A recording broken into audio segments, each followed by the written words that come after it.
de lo excesivamente pagado en las cuentas de la luz, que se había llegado a un completo acuerdo y que este acuerdo iba a regir, y que esta devolución, que iba a ser en promedio de más o menos 2.000 pesos en cada cuenta, una devolución a través de una rebaja en el valor del total de la cuenta de cada mes.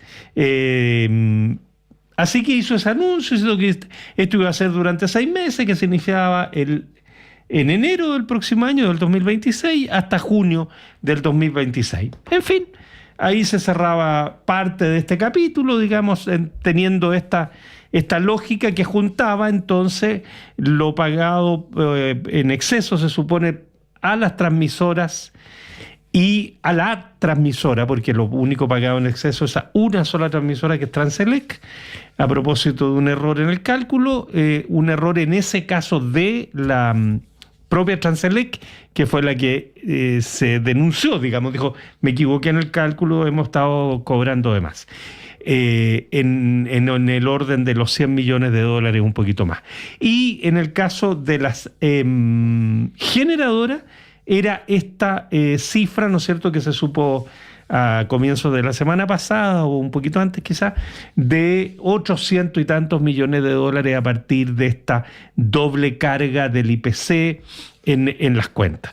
Que después supimos que en realidad de los 115 millones solo se han cargado a las cuentas 2 millones, que los otros están a través de instrumentos factorizados para ser pagados a partir de... En fin, toda una cosa bastante compleja, bastante técnica por lo demás, que se estimaba que con el anuncio del ministro García esta parte del asunto terminaba más bien resuelto. Sin embargo, las generadoras han salido a refutar al ministro, y a través de un comunicado de una asociación de las generadoras en Chile, dicen que no hay tal acuerdo, que no ha habido ninguna negociación al respecto, y que ellos, por supuesto, que están disponibles a devolver a través del descuento en la cuenta platas que no correspondan o que se hayan cobrado de más, pero que por el momento acuerdos no hay con el gobierno. Entonces deja en un compás de espera. En todo caso, y es bien importante volver a reiterarlo, la expectativa que muchos habían cifrado, o que algunos habían cifrado, de que esto iba a ser una devolución importante, que iba a significar una rebaja contundente de las cuentas de la luz, no es tal. Si fuese real el anuncio de García, digamos, al menos de los números, estaríamos hablando de un descuento del orden de 2.000 pesos mensuales durante 6 meses. Eso es todo. Lo demás tiene que haber, como lo hemos dicho infinidad de veces durante el programa, como lo reiteró Humberto Verdugo, experto con el que conversamos el jueves de la semana pasada, todo lo demás tiene que ver con el viejo congelamiento de las cuentas y una subida muy, muy fuerte de las cuentas de la luz, que ha llevado a una casi duplicación de ese valor. Eso por una parte. Así que por el momento acuerdo no hay, a pesar de que lo anunció el viceministro García. Las generadoras al menos han dicho que no se ha llegado a ningún acuerdo aún, que no ha habido tal negociación. Y en el plano político de este tema, la oposición ingresó esta tarde la acusación constitucional que estaba anunciada en contra del exministro de la cartera de Energía, Diego Pardo, a propósito justamente de este tema de los malos cálculos, en fin. Se sortearon los integrantes de la comisión que va a ver esta acusación constitucional, que se hace, ustedes saben, mediante tómbola, y quedó compuesta la comisión por Carmen Hertz del Partido Comunista, Sergio Bobadilla de la UDI, Mauro González de Renovación Nacional, Jaime Mulet del Frente Regionalista Verde Social y Erika Ñanco del Frente Amplio. Así que habría como una suerte de mayoría oficialista, pero vamos a ver cómo se comportan los diputados oficialistas en un tema que, desde la perspectiva de una visión más electoralista, suena mucho más ganadora de votos, entre comillas, la idea de votar a favor. Pero en fin, vamos a ver cómo va a estar todo esto, cuáles son los timings. Se va a notificar al exministro en los próximos días, 3 días es el máximo. El exministro Pardo tiene 10 días para presentar su defensa y una vez recibida esa defensa, la comisión revisora podrá comenzar a examinar el libelo, para lo cual contará con un plazo de 6 días. El punto, como ustedes saben, la comisión emite un informe en que recomienda aprobar o rechazar, pero informe que no es obligatorio, que no significa que, según lo que diga la comisión, va a ser la resolución de la sala. No es vinculante, como se dice. Así que después, en la sala, por la mayoría de sus miembros presentes, la que tiene que decidir si da vía libre a que finalmente el Senado, actuando como tribunal, genere o deseche, en definitiva, esta acusación constitucional, que para los efectos del ex ministro Pardo no significa que vaya a dejar el ministerio, porque ya lo dejó, sino que lo inhabilita por 5 años para ejercer cargos públicos. Esa es una penalidad bien complicada, porque en el ejercicio de cargos públicos no es solo participar de un gobierno, sino que también, por ejemplo, hacer clases en una universidad estatal. U otros, ¿no? Prestar asesoría a algún... En fin, es bien complicado el panorama y es una sanción bastante ruda, por decirlo de alguna manera. 2 cositas más, pues ya vamos a conversar de las encuestas, del foro de ayer, particularmente de la encuesta CEP, y más ratito vamos a hablar, por supuesto, del muy buen resultado para lo que se esperaba que obtiene el presidente Milei en Argentina, ¿no? Casi un 40% de los votos, un poquito más de un 40% de los votos, lo que lo pone en una situación bastante más holgada de la que tenía. Pero en fin, ayer tuvimos debate presidencial anoche, esta mañana hemos conocido los resultados de la encuesta CEP y también hemos conocido los resultados de otra encuesta, y para conversar de estos temas y del panorama político en general, tenemos el gusto de conversar con el cientista político, académico de la Universidad Central, Marco Moreno. Marco, mucho gusto saludarte, ¿cómo estás? Muy buenas tardes, bienvenido y muchas gracias por tu gentileza de aceptar esta conversación. Hola Felipe, ¿cómo estás? Buenas tardes. Aquí estamos. Oye, yo me aburrí un poquitito con el foro de anoche. Yo no sé cómo lo viste tú. Hay cosas interesantes que pasaron, pero el tono general era más bien fome, para decirlo en términos bien académicos. Sí, probablemente esa sea la expresión que mejor da cuenta de lo que pasó ayer en este debate. Era interesante porque junto con la franja que partió el viernes pasado, ya lleva más de una semana, la franja y los debates son, Felipe, lo que se conoce en comunicación política como los gatillantes de atención, ¿no? O sea, son hechos que generan interés en una sociedad como la chilena, bastante fatigada por los procesos electorales. Hemos tenido elecciones todos los años, ¿no? Y por lo tanto la expectativa era que la franja, que sí lo ha conseguido, cuando uno ve las audiencias, he estado mirando las audiencias que tiene la franja en la televisión, y todos los días, ¿no es cierto?, está en los primeros 2 lugares, la franja del mediodía y la de la noche, marcando, ¿no es cierto?, los niveles de rating más altos, ¿no es cierto?, como programas más vistos en Chile, ¿no? Entonces, suponíamos también que los debates iban a ser un segundo gatillante de atención, ¿no? Que despiertan, que gatillan, por eso digamos gatillante, el interés y sobre todo, no tanto para cambiar una decisión electoral, sino que para conversar de la política, ¿no? Y evidentemente con eso se activa lo que puede ser, ¿no es cierto?, las definiciones que tomen los votantes indecisos, también pueden mover a los electores volátiles, y por lo tanto era bien interesante lo que podía pasar. Sin embargo, lo que sabíamos también, la evidencia de la academia muestra que cuando los debates incluyen demasiados candidatos, 6, 8 o más, 8 como en este caso, ¿no?, su efecto se diluye, ¿no? La atención se fragmenta, se divide, no hay contraste claro, que el objetivo de los debates es el contraste, ¿no? Y el público, como tú dices, retiene poco y por lo tanto se aburre, ¿no? Y en esas condiciones los debates terminan funcionando más como vitrina de visibilidad que espacios de persuasión, ¿no? Y por lo tanto, lo que vimos ayer también, ¿no es cierto?, tiene que ver con que la televisión, a pesar de convocar, ¿no es cierto?, y porque tuvo harta audiencia el Mm. debate que se dio anoche, ya no transforma y no tiene la capacidad, ¿no es cierto?, de cambiar una decisión y que por lo tanto lo que muestran las encuestas semanales, mensuales y la del CEP hoy día probablemente sea más o menos lo mismo, ¿no es cierto?, que se quiso o lo que vimos ayer respecto al debate.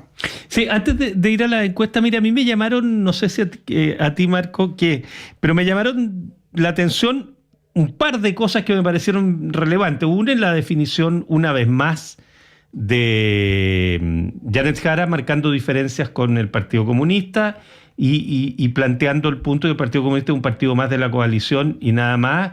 Y bueno, y diciendo que lo de la presunta petición de indulto para Norambuena, para Hernández Norambuena, que al parecer no existe tal presunta, es como una idea que surgió ahí, pero en fin, marca una posición muy categórica. Eso a mí me pareció como interesante de remarcar ese punto. Y lo otro es que cuando les tocaba preguntarse, ponte tú, cuando Matei le pregunta a Kast, a mí me sonó casi como que ya la pregunta estaba especial para que contestara, digamos, y viceversa, muy parecido. Había como un intento de que las asperezas de esa elección, de ese grupo, digamos, se aminoraran al menos en este debate. Sí, en medio del escaso riesgo que mostraron los candidatos, como tú dices, Janet Jara tomó posición clara respecto de este tema que la ha seguido desde que desde que ganó la primaria, ¿no es Ujú. cierto? Y es su relación compleja, difícil que ha tenido con el Partido Comunista, ¿no? Sin embargo, el debate de ayer la mostró bastante clara en relación a la posición que ella señaló en términos de que el Partido Comunista es un partido más de una coalición amplia que la respalda, no tiene más ni menos peso que los otros partidos políticos, ¿no es cierto? A lo menos en la teoría, en un eventual gobierno, si es que Jared Jara ganara la elección, evidente vamos a ver ahí probablemente otras lógicas, ¿no? Pero eso y lo de Hernández Norambuena, claro, buscan también en ella el estar preparando un poco el escenario para la segunda vuelta. Yo creo que Janet Jara sabe que tiene, salvo cosas que pueden ocurrir y que en política no son raras, ¿no es cierto? Una situación muy extrema, ella tiene asegurada el ticket para pasar al Claro. balotaje, ¿no? Sobre todo porque ella no tiene competencia en su mundo, a diferencia de lo que pasa en la oposición, donde las candidaturas de derecha están, ¿no es cierto?, virtualmente empatadas, están enfrentándose y por lo tanto este es un aspecto que evidentemente sale a la luz cuando vemos, ¿no es cierto?, los planteamientos que se están haciendo entre los candidatos del mundo. Entonces, de alguna manera, ella está preparando también su escenario de segunda vuelta, por eso se mostró mucho más suelta el día de ayer, a diferencia, ¿te recuerdas tú, Felipe, del debate de Chilevisión en el mes de Que septiembre, estaba donde estuvo enojada. mucho más contenida? Claro, estaba enojada. En esta oportunidad no, estuvo muy llana, hizo preguntas, ¿no es cierto?, también a Franco Parisi, que uno podría decir, oye, pero la pregunta para que se luciera Parisi, bueno, porque hay de esto, del escenario de segunda vuelta también que se comienza ¿Tú crees que a eso es como vislumbrar. para abuenarse con los votantes de París, y digamos, no enfrentarlo porque es un recurso posible para una segunda vuelta? Evidente, porque ella tiene que, en primer lugar, ganar o pasar a la segunda vuelta acercándose lo más posible al 50%. Hoy sabemos que se mueve entre el 28 y el 20, entre el 25 y el 28, según cualquiera de los estudios de opinión que veamos, pero eso no es suficiente, ¿no es cierto?, para tener Claro. un buen desempeño en segunda vuelta. Y va a tener que ir a buscar votos más allá de lo que es su nicho o de lo que son, ¿no es cierto?, sus electores tradicionales, y eso implica ir a buscar los votos de París y de Mike Nichols, de Marco Enrico Minami, de Artés, incluso eventualmente de Evelyn Matei, si es que esta tampoco logra pasar la segunda vuelta. Entonces, esa es una elección distinta a la segunda vuelta, ¿no? Totalmente distinta y por lo tanto los candidatos desarrollan estrategias para llegar a audiencias distintas, electores distintos y yo creo que esto formó un poco parte de eso, el preludio de eso. Ujú. Tenemos dos debates más al menos, ¿no es cierto?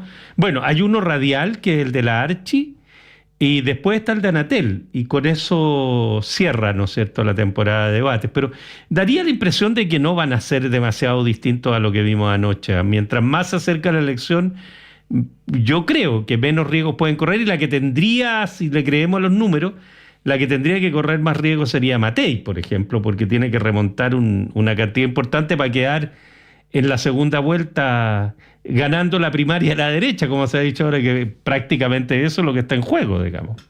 Claro, la gran pregunta para los próximos días es si algún candidato logrará producir algún episodio emocionante de alto impacto mediático que rompa, como tú dices, con este patrón y genere nueva atención, ¿no es cierto?, con potencial de cambio, porque está visto que a lo menos en el debate de ayer eso no ocurrió, ¿no?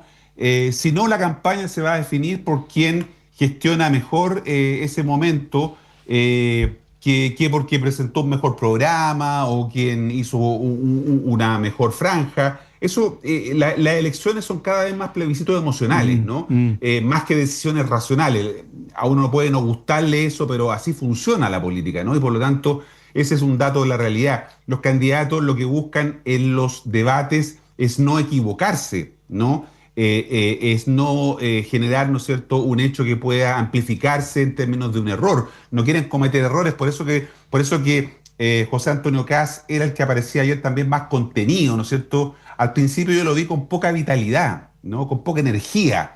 Contrastaba eso con la Johannes Kaiser, que se veía muy activo, ¿no es cierto?, porque sabía, ¿no es cierto?, que estaba teniendo algún repunte en las encuestas. Entonces, todos esos elementos funcionan y son clave cuando uno piensa en estos escenarios del rol que juegan los debates como gatillante de atención, ¿no? Oye, ¿y la franja cómo la has visto, Marco? ¿Qué te ha parecido? Yo creo que la franja está jugando un rol, como te decía, es Tiene buen lo rating, tú que... ya lo decías hace un Sí, rato, tiene buen ha tenido rating. muy buena presencia, digamos. Lo que yo he estado siguiendo el rating a través de la medición oficial que Ujú. se hace, ¿no? Y en todas las semanas, salvo el domingo antes pasado, cuando hubo un partido de fútbol, ¿te acuerdas? De una final o semifinal ahí, bajó, quedó segunda, pero en todos los otros días eh, ha sido interesante. ¿Y por qué? Porque cuando había voto voluntario, la gente había tomado la decisión de no ir a votar y los que votábamos con voto voluntario, seguramente tú también, o con voto obligatorio, con inscripción obligatoria. Nosotros siempre éramos los llamados Después los de votantes. tantos años que no nos dejaron votar, a lo que venga, votamos todo. Exacto. Somos los llamados votantes habituales, pero los Sí. votantes obligados, que se le llama, ¿no es cierto?, a esto que incorpora el voto obligatorio, buscan dónde informarse, buscan dónde encontrar algunos elementos que les sirvan para tomar su decisión, especialmente en dos casos, en los electores indecisos, que son aquellos que no han tomado aún una decisión, y en los electores volátiles, que son distintos, porque los volátiles son aquellos que cambian de opinión muy rápidamente, son volátiles estructuralmente, cambian de opinión porque no tienen lealtad partidaria, ideológica, son despolitizados y por lo tanto la gente comienza a buscar dónde puede encontrar información, porque además a partir del 1 de noviembre a las 001, ¿no es Se acaba. cierto?, empieza la veda de las encuestas, ¿no? Y por lo tanto no vamos a tener encuestas públicas, van a circular en redes sociales como ha ocurrido en las otras elecciones, ¿no es cierto?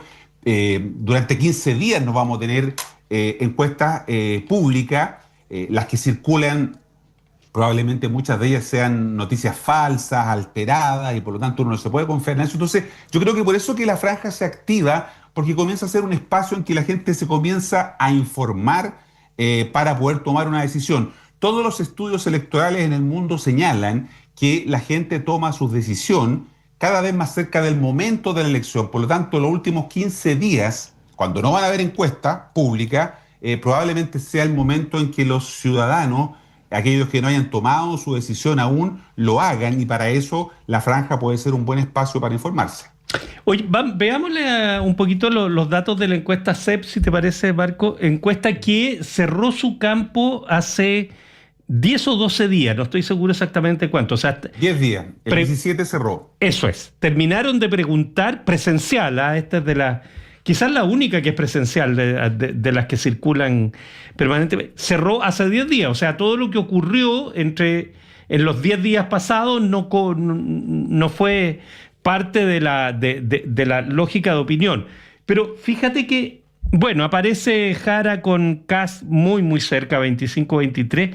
Matei a más de 10 puntos de Kast y Kaiser, aquí aparece cuarto, a 6 puntos de Matei. O sea, Parisi entre medio con 9. Era Jara 25, Kast 23, Matei 12, Parisi 9, Kaiser 6, hasta hace 10 días, lo cual desmentiría un poquitito el triple empate, digamos. Aquí para nada habría un triple empate, sino que se ve claramente distanciado a Kast.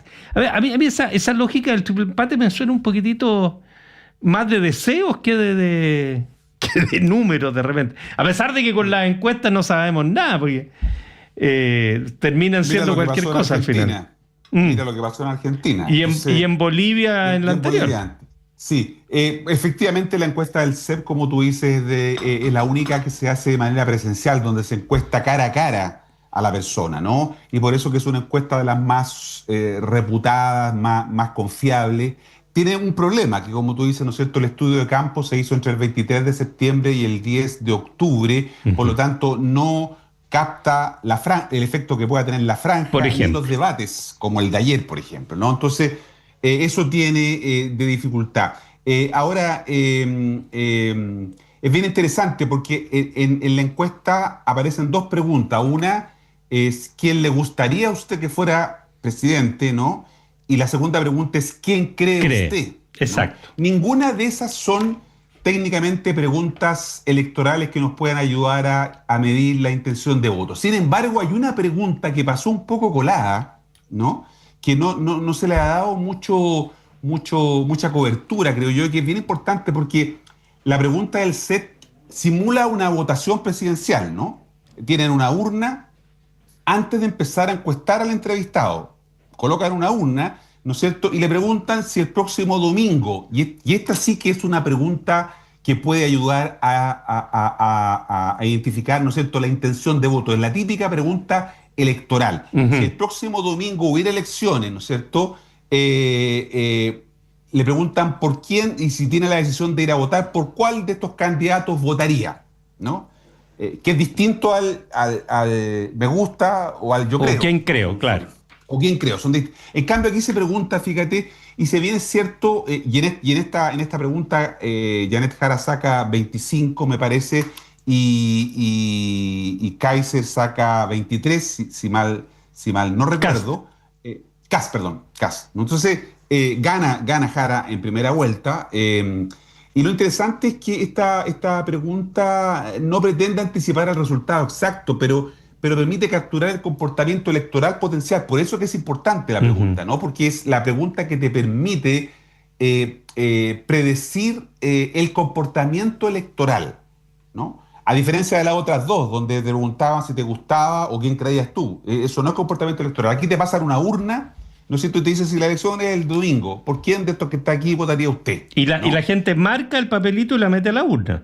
Marca el papelito y lo mete a la urna, exactamente. Eso se hizo para un escenario de primera vuelta, como el que te estoy comentando, y también se hizo en escenario de segunda vuelta. En los escenarios de segunda vuelta pierde Janet Jara con Matei, con Kast. Y con Kast. Pero fíjate que hay un número que a mí me llama la atención en esta encuesta, y es el siguiente, que tiene que ver con nulos blancos y no vota. Fíjate que en el caso de la pregunta por quién le gustaría, no, la que tú estás describiendo, la del voto en la urna, nulo y blanco es un 12% y no vota un 9%. O sea, te lleva a un 31%. Y en el caso de segunda vuelta, enfrentado Kast con Jara, hay un 31, un 41 para Kast, un 33 para Jara, pero el nulo y blanco sube a 16 y el no vota sube a 11, lo que te da un 37, que no... Eso puede ser efecto, ¿no es cierto?, de gente que votó por Matei, por ejemplo, pero no está dispuesta a votar por Kast. Estoy pensando en gente de amarillo, por decir algo que da la impresión de que les sería más difícil. Ya dieron el paso, ¿no? Ya se tiraron de cabeza al Rubicón, pero, pero salir en la otra orilla y encontrarse con Kast en vez de Matei parece más difícil, ¿no?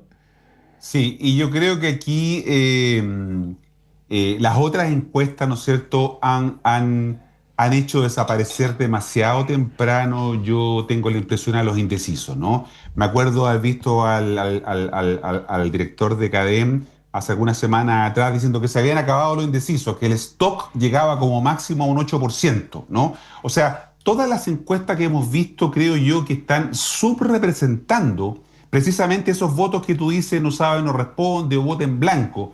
Y por lo tanto, los datos que muestran las otras encuestas tienen esta dificultad de subrepresentar a estos electores que yo creo que son la mayoría. Hay una encuesta de Pulso Ciudadano que estima más o menos en 20% los indecisos. Un número grande, estamos hablando... Te puede cambiar la elección entera. Claro, estamos hablando sobre un volumen de 15 millones y medio que son los electores. Ponle tú que van a votar 13, como ha estado ocurriendo en los dos últimos plebiscitos y en la elección de octubre del año pasado. Puede cambiar de manera significativa el resultado de la elección en primera y en segunda vuelta, porque claro, no sabemos cómo los electores de Matei o los otros electores podrían votar, porque aquí también está otra creencia de que basta con sumar los votos de la derecha para decir que el candidato de la derecha gana en segunda vuelta. Es un error, ¿no? Eso no funciona en la vida real, de que yo sumo linealmente las votaciones y con eso obtengo el resultado en segunda vuelta. Cada vez menos los candidatos son dueños de sus votos, ni los partidos son dueños de sus votos. Por lo tanto, hace 4 años atrás,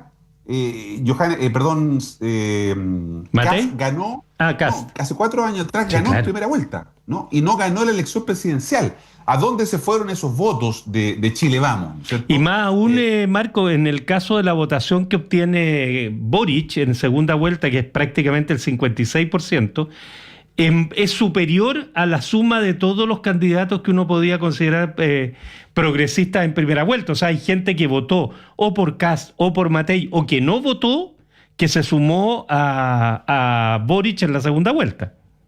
Tal cual, por eso que a veces es un cliché que los analistas decimos, no, esta es una elección incierta, está abierta, pero es que desde el retorno a la democracia, desde la elección del año 1989 que ganó Patricio Aylwin, esta es la más incierta, incluso más que la segunda vuelta Lagos-Lavín, famosa, ¿no es cierto?, del año 2000.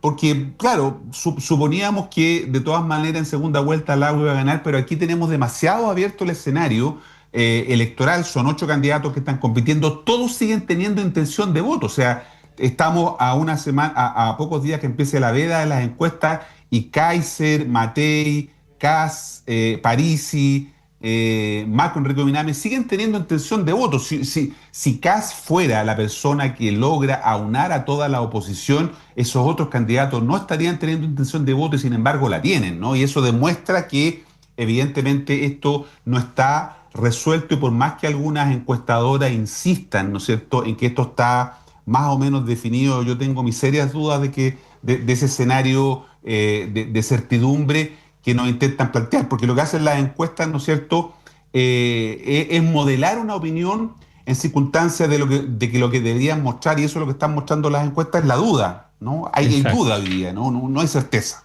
Oye, Marco, dos cositas de la encuesta CEP. Una que revela que el 85% está completamente decidido a votar, lo que daría el número de como 13 millones más o menos de electores. Bueno, ¿para qué decir la encuesta de confianza? Vuelve a poner a los partidos políticos en el último lugar con un 3% de confianza. Fíjate que el Congreso tiene un poquito mejor, tiene un 8. Los partidos políticos... Eso es un tema demasiado...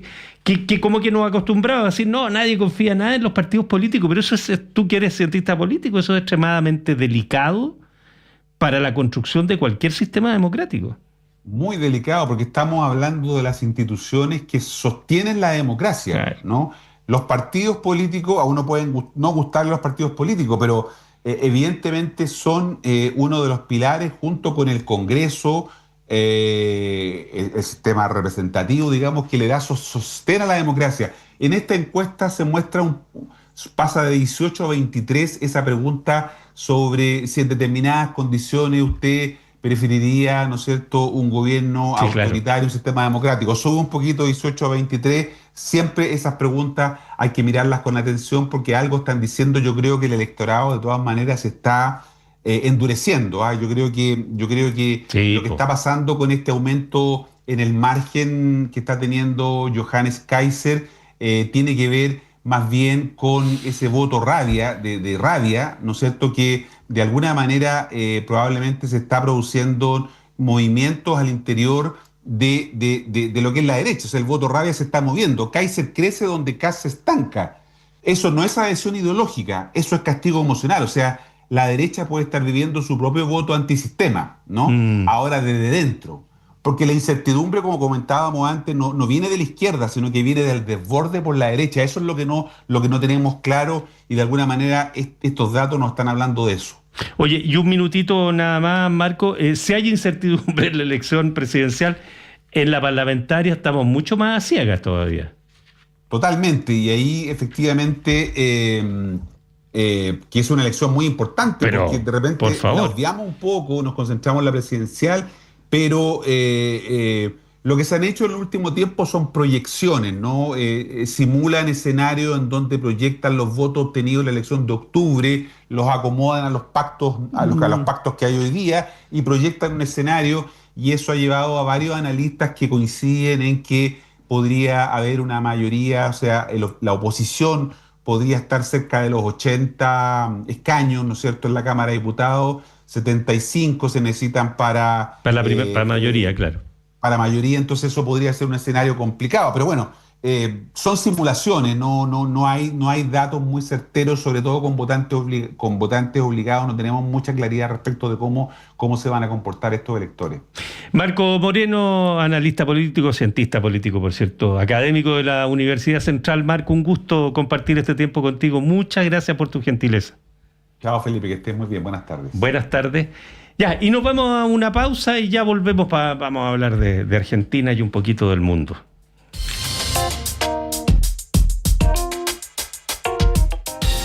La clase de marketing digital de hoy tendrá por tema identidad en Internet. Cómo agregarle valor a tus contenidos en redes sociales. Yes. ¿Sabían ustedes que sus perfiles en redes sociales no son suyos? No. No, porque la red social solo se los presta y si se van de ella, el contenido se pierde. Ya. Sí. Entonces, la idea es que su perfil siempre lo complementen con una dirección propia en Internet. ¿Y cómo se hace eso, profe? Fácil, solicitando su dirección en .cl, www.nic.cl, y luego conectarla a su red social preferida. Buena.